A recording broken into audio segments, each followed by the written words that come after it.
Dosen Hukum PSDKU Aru Unpati Ambon menilai, kasus dugaan pencemaran ekosistem pantai di Dusun Marbali hingga Sipur Pantai Dobo dapat dibawa ke ranah hukum.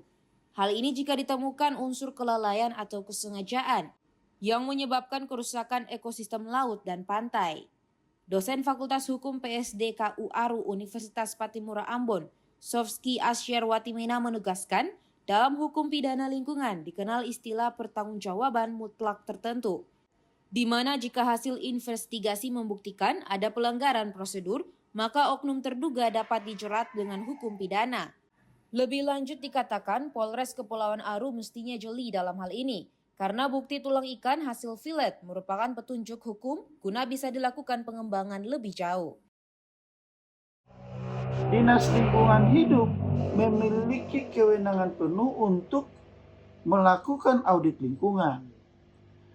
Tidak boleh hanya berhenti pada tahap himbauan, ya.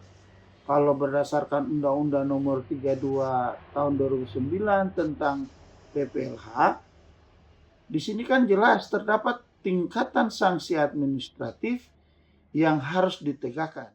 Kontributor TVRI Agus Labetubun melaporkan.